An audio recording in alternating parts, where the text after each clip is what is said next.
पूरा एक single mod के अंदर ले लो तो ये तो भाई ये अपने लिमिट वाली चीज बन गई। ये तो अपने लिमिट वाली चीज बन गई, बस कमी किस चीज की है? कमी सिर्फ और सिर्फ लिमिट की है।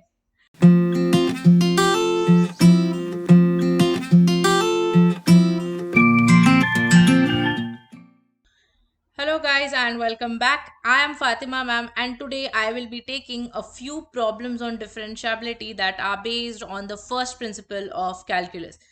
Very expected questions come from this, nothing very intense. बहुत ही specific चीज़ें हैं जो repeatedly पूछी जाती है, तो बहुत छोटा सा चीज़ है। चलो let's do this.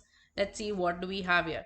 First, let us see what exactly is the first principle of calculus. The first principle of calculus says that the derivative of any function can be given by f of x plus h minus f of x upon h का limit as h tends to 0. मतलब h की value जब छोटी होगी तो the limit of f of x plus h minus f of x upon h will be equal to the derivative. Basically सारे derivatives के जो फॉर्मूले हैं आपके इसी से आते हैं, फर्स्ट प्रिंसिपल ऑफ कैलकुलस से। ये खुद कहाँ से आया ये तो हम एक अलग वीडियो में देखेंगे जल्दी ही, but for now you can remember that the derivative is given by this. हमने सारे याद तो कर लिए हैं, सारे डिराइव तो कर लिए हैं, but still the first principal might be required in a couple of places. अगर आपको x इज इक्वल टू ए पर कोई डेरिवेटिव लेना है तो this will be the formula. x की जगह पे सिर्फ a आ जाएगा। एक और फॉर्मूला होता है इसका, you can also write it as f of x minus f of a upon x minus a का लिमिट जब x a को अप्रोच कर रहा है। If you think about it, ये जो सेकेंड वाला फॉर्मूला उसमें अगर आप सब्सटीट्यूट करोगे तो आपको पहला वाला ही फॉर्मूला मिलने वाला है। ठीक है, so these three formulae very important for you to remember. आप देखो, लिख लो इसको and try to remember them. We'll see how we are going to apply them in questions then. Let's look at the first question. f dash of 1 की आपको value find करनी है। f dash of 1 का मतलब ये नहीं होगा f of 1 ले लो उसका डेरिवेटिव निकालो, नहीं। f dash of 1 मतलब फंक्शन जो x पे है, x का जो फंक्शन उसका डेरिवेटिव जब आप निकाल रहे हो तो उस डेरिवेटिव की 1 पे क्या वैल्यू है। तो ये f dash of 1 guys, this f dash of 1 by first principle, by the first principle of calculus, it will become equal to limit as x approaches 1, limit as x approaches, sorry, yeah, okay, let's use the first one only. As x approaches 1, f of x minus f of 1 upon x minus 1. ठीक है, जब x 1 को approach कर रहा है तो this is your f of x। जब x 1 को अप्रोच कर रहा है तो that is your f of x। So let's put it there. You have x minus 1 upon 2x square minus 7x plus 5 minus f of 1 is 1 by 3 minus 1 by 3. So that will become plus 1 by 3 and नीचे आपके पास है x minus 1.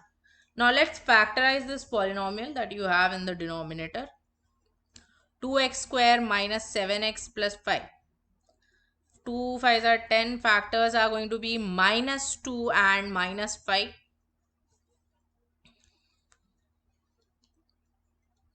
2x common ले लो, x minus 1, minus 5 common ले लो, again x minus 1.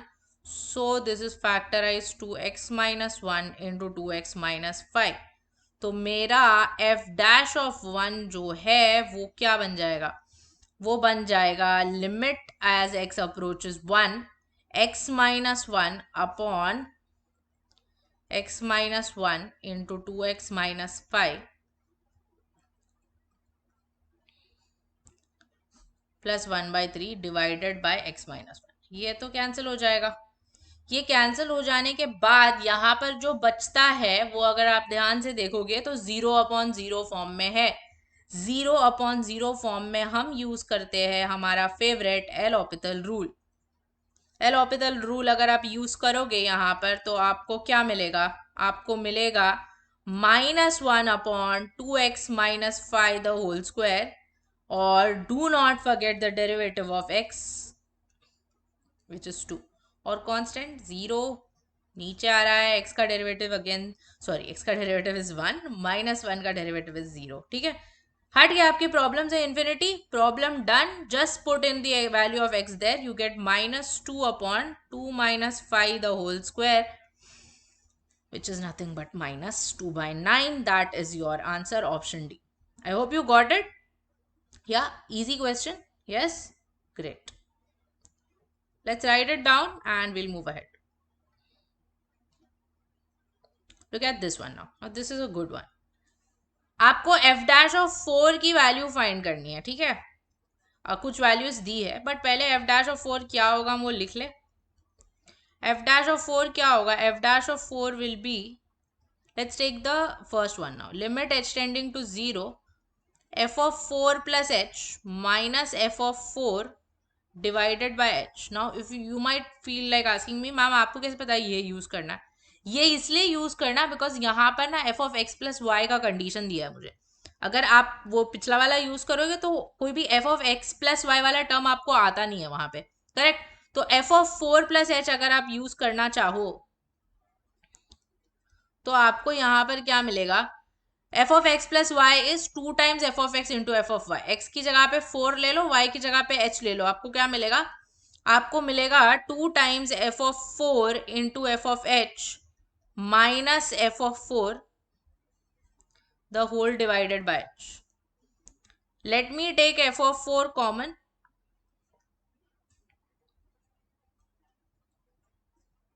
Before I do that, let me do one more thing. ये f of 4 plus h है, ये f of 4 है. As you can see here, f of 4 तो आप कॉमन ले लोगे, बट ना 2 times f of h यहाँ पे बच रहा है. यहाँ पर 2 times f of h बच रहा है, करेक्ट? तो वो थोड़ा प्रॉब्लम है. तो मैं क्या करूंगी, ये f of 4 जो है ना यहाँ पर, इसको मैं लिख लेती हूँ f of 4 plus 0. I can do that, right? 0 ही तो है. तो अगर ये f of 4 plus 0 हो जाता है तो यहाँ पर आप इसको क्या लिख सकते हो? आप इसको लिख सकते हो 2 times f of 4 into f of 0. Yes, so now it makes it better because now you can take directly 2 times f of 4 common. Getting it? Yes, so that's how what I've done. थोड़ा smart हम लोगों ने tactics use किए. f of h minus f of 0 you're getting, और ये h है. अच्छा, अब अगर इसको फॉर्मूला जैसा बनाना है तो h minus 0 कर सकते हैं. क्यों किया हमने ये 2f of 4 कांस्टेंट है, इसको बाहर ले लो. जब आप ये लिमिट देखते हो h tends to 0, f of h minus f of 0 upon h minus 0. Guys ये पता है क्या है? ये f of 4 की वैल्यू तो क्वेश्चन में दी है, उसको डाल दो 2. ये तो f dash of 0 है, ये तो डेरिवेटिव है ना? तो आपको क्या मिल रहा है? 4 टाइम्स f dash of 0 की वैल्यू क्या है? f dash of 0 की वैल्यू 3 है, यानी कि आपका आंसर आ जाता है 12. आपका आंसर आ जाता है 12. That is your answer. We'll see a bit more questions like this because थोड़ा important है and easy है. okay, it's quite easy actually if you think about it. f of 0 निकालने की जरूरत थी नहीं यहाँ पे, बट ठीक है, चलो कोई बात नहीं. Okay, got it. चलो आगे बढ़ते. Alright, let's do the next one. We'll try to do it a little differently, ठीक है? f of x plus y हमें गिवन है, तो let's write f dash of x now. f dash of 5 find करना है, but ठीक है, वैसा भी करोगे तो भी चलेगा. It will be the same thing only. Alright, so here what do we have? We have, let's take y tends to 0, and we have over here f of x plus y minus f of x upon y. ठीक है? Why have I taken this as x and y? Because it's easier over there. पिछले वाले में भी कर सकते थे, वैसा भी कर सकते थे, कोई फर्क नहीं पड़ेगा ज़्यादा. ठीक है? f of x plus y का गाइस फॉर्मूला हमें पता है, वहां पर उसको 0 लिखना है या नहीं लिखना है वो हमें यहाँ से मालूम पड़ेगा. Plus 2xy minus 1 minus f of x upon y. So I don't think you need to write it. I think you can see why. f of x cancel हो रहा है सीधा, तो उसको और कुछ करने की हमें ज़रूरत ही नहीं है. Now if you look at this now, what can we do about this? इसका हम क्या कर सकते हैं? इसका ना हम ले सकते हैं एलोपिटल रूल. हम यहाँ पर एलोपिटल रूल लगा सकते हैं. यहाँ पर अगर आप एलोपिटल रूल लगाते हो तो आपको क्या मिलता है? अगर आप यहाँ पर एलोपिटल रूल लगाते हो तो आपको मिलता है limit y tending to 0 f dash of y. Since the limit is of y और x बिकम्स अ कांस्टेंट, तो दिस बिकम्स 2x. माइनस 1 तो चला गया, नीचे आपके पास y है, तो you are getting f dash of y plus 2x. यहाँ पर आपके पास f dash of x है, आपको एफ डैश ऑफ फाइव निकालना है. Oh sorry, this will be f dash of zero. Y की जगह पे जीरो आ जाएगा. यहाँ पर आपको चाहिए x की जगह पे 5, तो you take f dash of 5 is equal to f dash of 0 is given to you in the question, minus 3 plus 2 into 5, that is 10 minus 3, your answer is 7.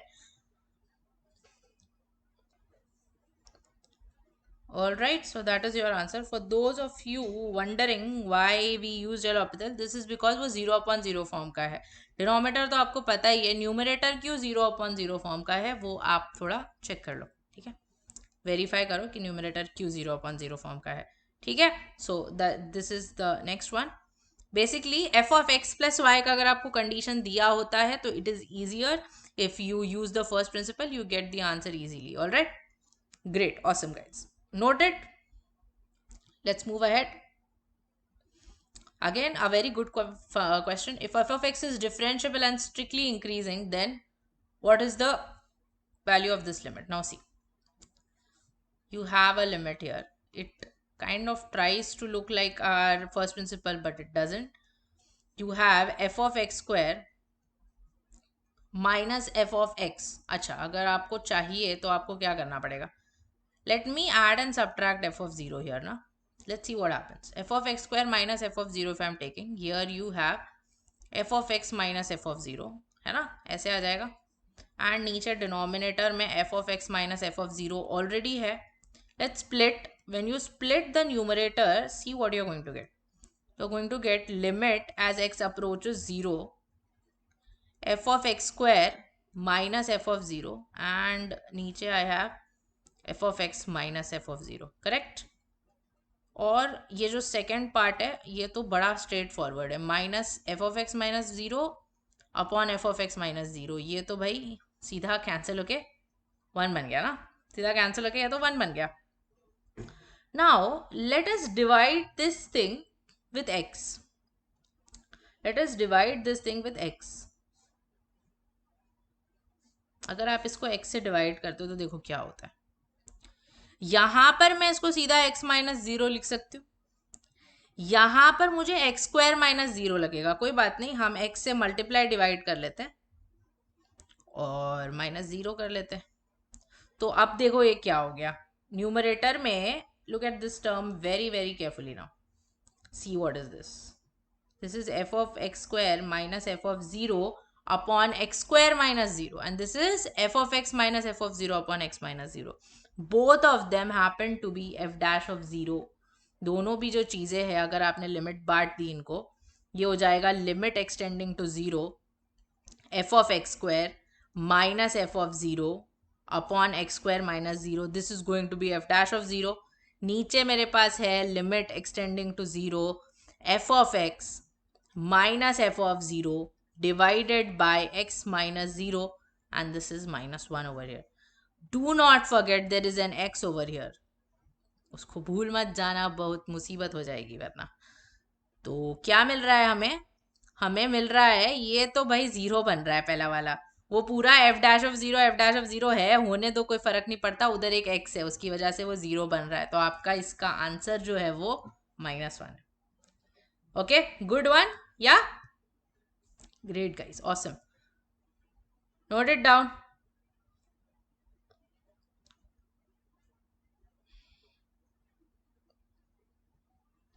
चलिए ये देखते हैं.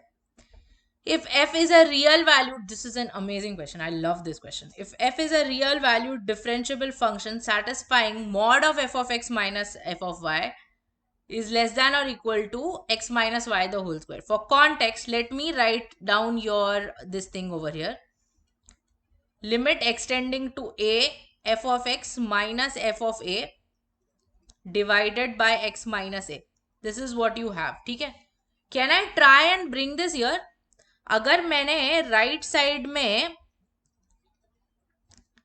इसको लिख दिया mod of x minus y तो whole square, चलेगा ना? तो let's bring this mod of x minus y नीचे.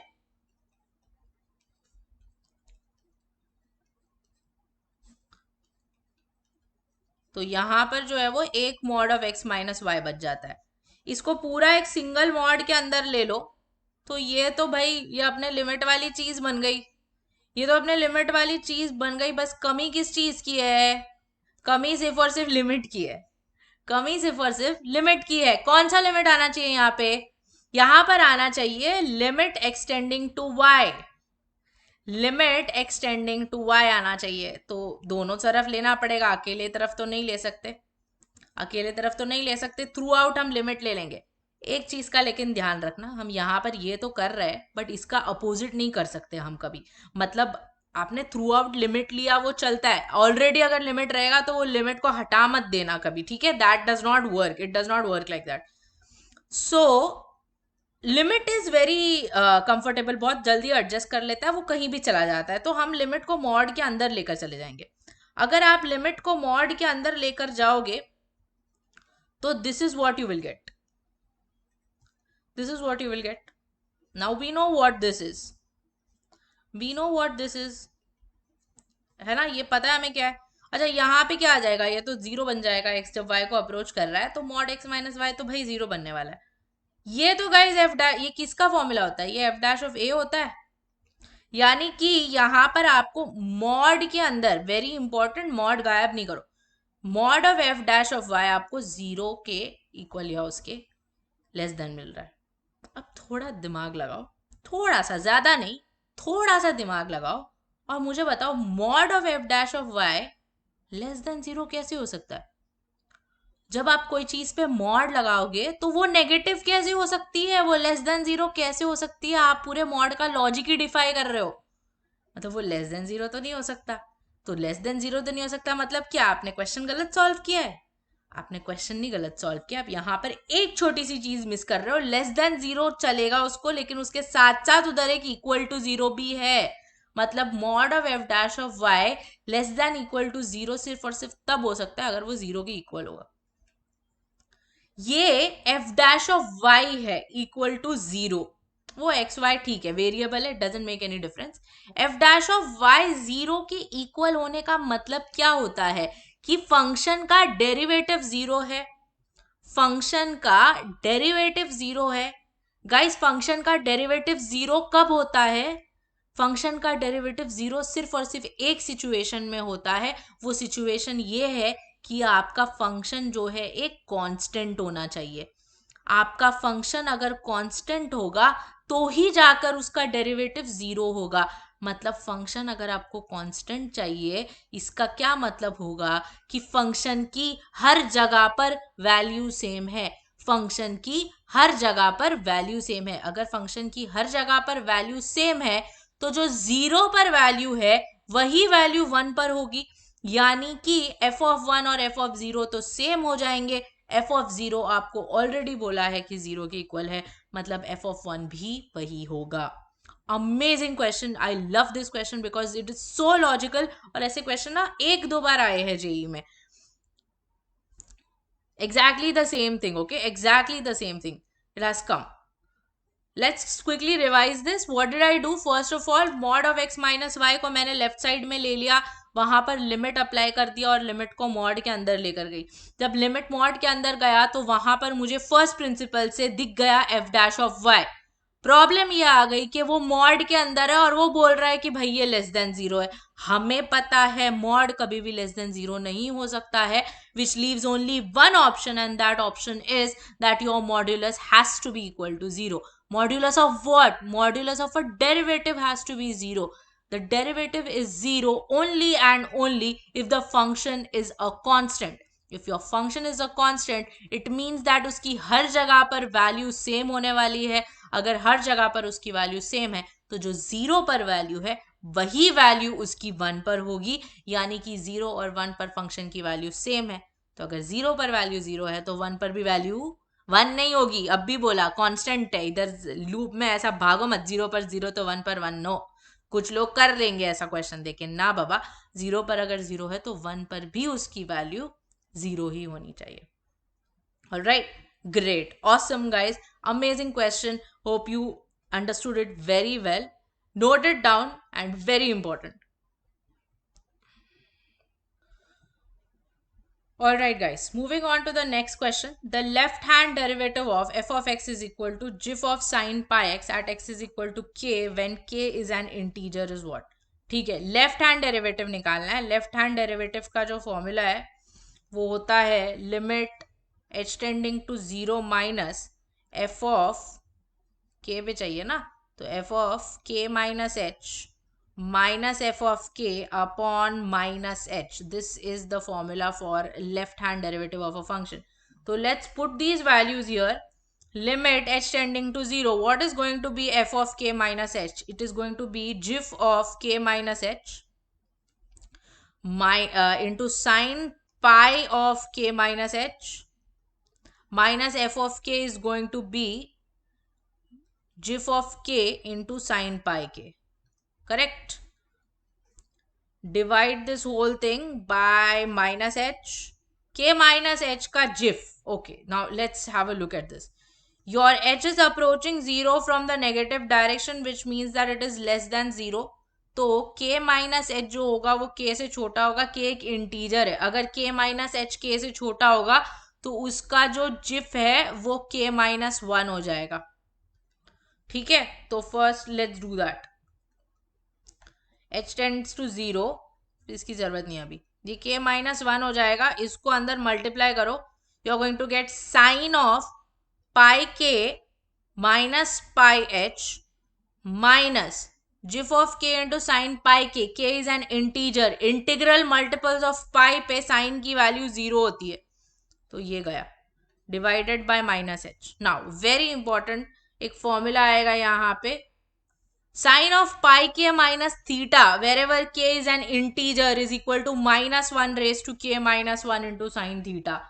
के माइनस वन को बाहर ले लो ब्रैकेट के, this becomes limit h tends to 0, minus sine ले लो ऊपर, ये हो जाएगा minus one raise to k minus one sine theta divided by h. Theta के सॉरी थीटा नहीं, यहां पर हमें पाई एच लिखना पड़ेगा, sine of pi h divided by h. Basic मत भूल जाना, क्वेश्चन कॉम्प्लिकेटेड देखकर। साइन के थीटा अपॉन थीटा है, ये लिमिट उसका एच टेंस टू 0 पर क्या होगा, ये k minus one as it is, ये minus one raise to one है, minus one raise to k minus one है, you can simply write it as minus one raise to k and sine pi h upon h का limit will become pi.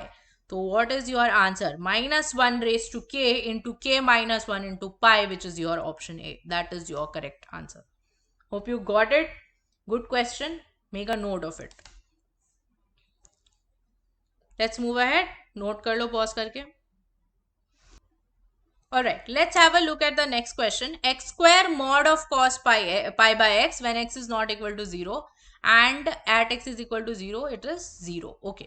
So, if you look at this carefully, 0 पे तो ये continuous और differentiable है because it is 0 either way. तो 0 पे check करने की जरूरत नहीं है, हमें 2 पे check करना पड़ेगा। 2 पे कैसे check करेंगे हम, 2 के लिए ये function होगा, ठीक है। तो अगर आप 2 पे चेक करते हो तो दो कंडीशंस आएंगी, एक होगा जब x जो है वो 2 को नेगेटिव डायरेक्शन से अप्रोच करेगा, एक होगा जब वो 2 को पॉजिटिव डायरेक्शन से अप्रोच करेगा। This means that it is less than 2। अगर वो लेस देन 2 है तो 1 अपॉन एक्स जो है वो 1/2 से बड़ा हो जाएगा, यानी कि पाई बाय एक्स जो है वो पाई बाय 2 से बड़ा हो जाएगा। ठीक है, पाई बाय एक्स अगर पाई बाय 2 से बड़ा हो जाता है तो guys this is pi by 2। अगर आप क्वाड्रेंट सिस्टम अज्यूम करो तो पाई बाय 2 से अगर बड़ा हो जाता है तो कॉस सेकेंड क्वाड्रेंट में चला जाएगा एंगल, वहां पर आपका कॉस नेगेटिव होगा, मतलब cos pi by x is going to be less than 0 over here. तो अगर यहाँ पर लेस देन 0 है तो सेम चीज अगर आप यहाँ यूज करोगे तो here you are going to get it greater than 0 because it will go to the first quadrant and there it is positive. तो अब आपका लेफ्ट हैंड और राइट हैंड डेरिवेटिव निकालने से पहले लेफ्ट हैंड डेरिवेटिव क्या होगा, left hand derivative at x is equal to 2 देख रहे हैं हम, ठीक है। X tending to 2 minus you are going to get, let's take this one, f of x minus f of 2 upon x minus 2, ठीक है, ये लेते हैं। तो एक्स टेंडिंग टू 2 माइनस पे f of x which is x square mod cos pi by x minus, this is mod, sorry, minus f of 2 will be 2 square mod cos pi by 2। ये तो 0 हो जाएगा, तो कोई problem ही नहीं है, upon x minus 2। ठीक है, this is the function that you have. I will just I am going to do something. इसको ना इन जनरल लिखते हैं हम पहले, एफ डैश ऑफ 2 ही लिखते हैं. ठीक है, लेफ्ट हैंड और राइट हैंड में सिर्फ मॉड का डिफरेंस है. ठीक है, तो लेफ्ट हैंड डेरिवेटिव में it will become limit x tending to 2, ये हो जाएगा minus x square cos pi by x. और जब आपको राइट हैंड निकालना है, ये तो जीरो ही है, उसको लिखने की जरूरत नहीं है, upon x minus 2, and right hand में इट विल बिकम पॉजिटिव. तो basically it's going to be a difference of only a negative sign. तो unless it is equal to zero, these two are not going to be the same. तो all you have to do is find one of them. दोनों दोनों निकालने की जरूरत नहीं है, हम कोई भी एक निकाल सकते हैं. चलो हम लेफ्ट हैंड निकालते हैं. लेफ्ट हैंड निकालोगे, क्या करोगे, इसमें इसमें आपको एल ऑर्बिटल लगाना पड़ेगा. इसमें आपको एल ऑर्बिटल लगाना पड़ेगा. आप थोड़ा स्मार्ट बन सकते हो. एक्स स्क्वायर यहाँ पे आपके प्रॉब्लम को जीरो नहीं बना रहा है, तो आप उसको बाहर ले लो. आप सिर्फ इसका डेरिवेटिव निकालो. तो आपको क्या मिलेगा, x tending to 2 cos pi by x का derivative will be minus sine pi by x. By chain rule you will have to go inside and take the derivative, that is minus pi by x square. नीचे तो 1 आ रहा है और आपने minus x square को बाहर ले लिया है. what are we getting here? We are getting minus sine pi by 4 which is pi by 2 sorry, which is 1. और यहाँ पर आपको मिल रहा है minus pi by 4 and here you have minus 4. ये तो पाई है, वहां पे अगर करोगे कोई डिफरेंस नहीं होगा, सिर्फ माइनस पाई आएगा, which means that it is not differentiable at x is equal to 2. ठीक है, it is not differentiable at x is equal to 2. आप वहां पर यूवी भी लगा सकते हो, थोड़ा लंबा जाएगा, अवॉइड करो. ठीक है, x is equal to zero पर क्या होगा, x is equal to zero पर मैंने बोल तो दिया, अगर आप देखोगे यहाँ पर it is always going to be zero, because इससे कोई फर्क नहीं पड़ेगा. कॉस पाई बाय एक्स की वैल्यू -1 और 1 के बीच में वेरी करेगी, आपने उस पर मॉड लगा दिया है. डिनोमिनेटर में एक्स है but that doesn't make a difference because it is going to be between -1 and 1. बाहर एक्स स्क्वायर है, वो जीरो बना रहा है आपके प्रॉब्लम को, वो आपके प्रॉब्लम को जीरो बना रहा है, मतलब that is always going to be zero. तो x is equal to zero पे तो वो डिफरेंशिएबल है, एक्स इज इक्वल टू 2 पे मगर वो डिफरेंशिएबल नहीं है. All right, so you can note this down very quickly. Again, a very good question. And now it is time for your homework question.